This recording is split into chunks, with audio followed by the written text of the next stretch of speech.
Hi guys, my name's Adam and welcome to my new video. In this one I would like to focus on a topic that's very important to a lot of users, and that's the battery life. When there's a new iOS update released, everyone is always wondering if the battery life has improved, so it's apparently one of the biggest requests of users to have a better battery life on your iPhone or iPad. But you may not know that there are a lot of things how you can improve your battery life yourself. I tried to make a list of my top tips for having the best battery life possible on your iOS device. So what are those? Let's find out. Here we go. The first tip can sound weird, but believe me, after using the iPhone for the past decade, I found this one to be very helpful. If you want to have a better battery life, then don't close your apps in your app switcher. I know you may think that these apps are running in the background and they drain your battery, but it's not true. That's how Android works, for example, but not iOS. The multitasking on the iPhone is actually very smart, and when you close an app, the system freezes that application. That means it's not running in the background, but it's actually not closed, and you can very quickly unfreeze it simply by opening the app again. But when the app is freezed, it doesn't drain your battery, but when you close the app and open it again, it has to reload the whole app, not just unfreeze it. And your battery gets much bigger hit from this. So that's why even Apple doesn't recommend closing your apps unless there's a problem with it and you need to relaunch it. Automatic brightness is one of the settings that you should keep turned on all the time. It detects when you're in a bright or dark environment and automatically adjusts your phone brightness to it. So when you are, for example, in the dark, the iPhone keeps its brightness low, but when you're at the sunlight, then the display is at its maximum brightness. This can really help save your battery life, and Apple actually turns this feature on your iPhone by default, and they hid it deeper in the settings, so users are not tempted to turn it off.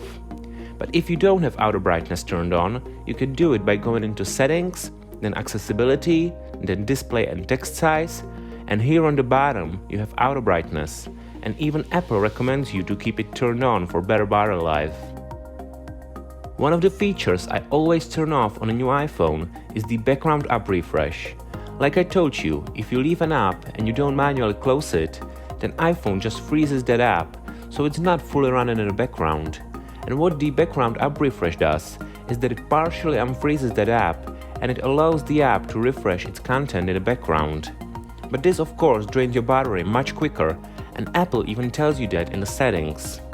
I tried to keep this feature on for a few days, but I haven't seen much of a difference, so I keep this off to preserve my battery life.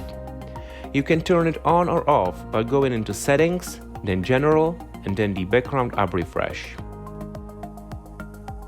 If you want to have the best battery life possible, then definitely pay a visit to a Location Services section in your settings, because using the GPS module on your phone definitely drains your battery even faster. You can open the Location Services section by going into Settings, then Privacy, and here on the top you see Location Services. Here you can review your permissions to use the location services for every one of your apps. So I recommend you to go through this list one by one and carefully consider which apps needs to have your location data and which one doesn't. And definitely don't forget to review the system services here on the bottom, because these can use your location way too often and this way drain your battery even faster. I only have Find My iPhone and Emergency Calls and SOS turned on, because these are essential for me and I don't need to have it turned on for all these other things. And while you're in the privacy section of your settings, I recommend you to have a look at the motion and fitness section, because here you can turn off the fitness tracking feature on your iPhone. Some people use their iPhone to track their steps, stairs climbed and other body motion, but most people in my opinion don't use this feature, or they have dedicated fitness tracker like for example smartbands or even Apple Watch. So this feature only drains their battery because it's running in the background 24/7 and collecting your fitness data. So because I'm using Apple Watch, I don't need to have this turned on also on my iPhone. I also recommend you to have a look at your notification settings, because apps can sometimes send you many, maybe even unwanted notifications per day, and your phone always lights up, so this is obviously not best for your battery life. So definitely go through this list app by app and decide whether you need to receive notification from every one of these apps or not. Also have a look at your mail notifications. You can do it by going into Settings and then passwords and account section, and then pick Fetch New Data. If you're a person who uses email for your work and everything you do like I am, then you probably will have the push option turned on.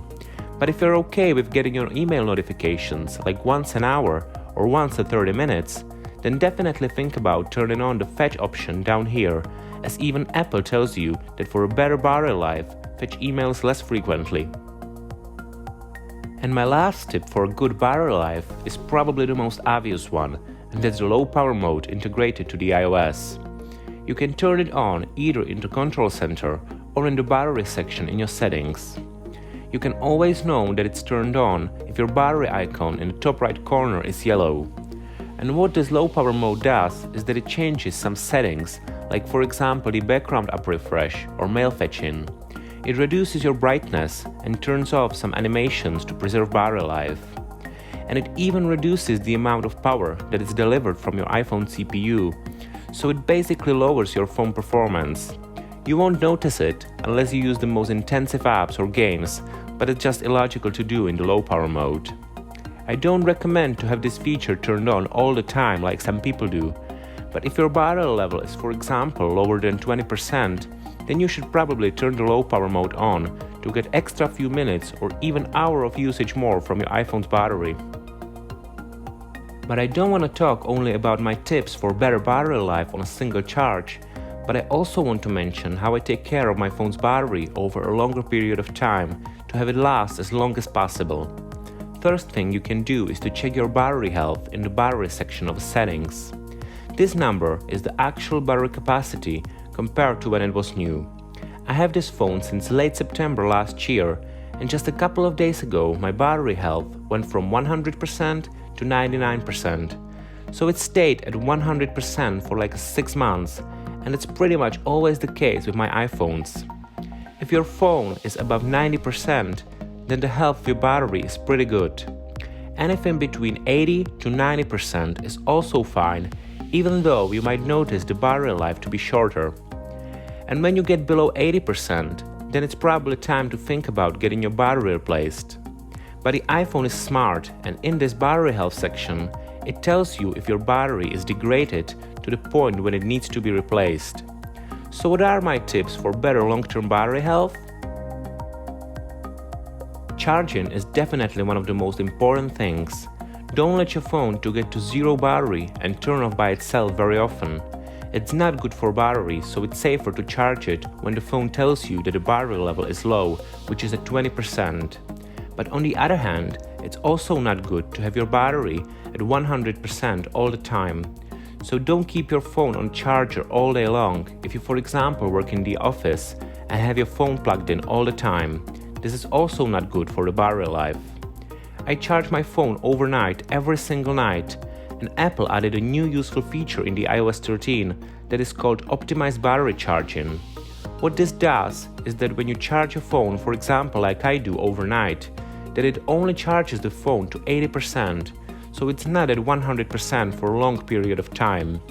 The remaining 20% are charged just before you wake up. The phone knows when you're probably going to pull it out of the charger based on your previous behavior or even on your alarm settings. It's actually really smart, and you can turn it on in the battery health section in settings. The other tips for having better battery life are probably the obvious ones. Try not to use your phone in extreme cold temperatures or extreme hot temperatures, as it's not good for a battery. Also, try to charge your phone at once and not plug it in for like 20 minutes many times a day. And guys, that's it for today's video. I hope it was somehow helpful for those of you trying to get as much battery life as possible from your iPhone. There are many more tips, of course, but I picked the ones I personally use, and also the ones that don't make your user experience worse with your device. And what do you do to get a better battery life on an iPhone? Let me know in the comment section, and don't forget to give me a thumbs up if you like this video. Also consider subscribing for more content like this. So until the next time, have a great day, stay safe, stay healthy, stay home if possible, and see you in the next video. Bye!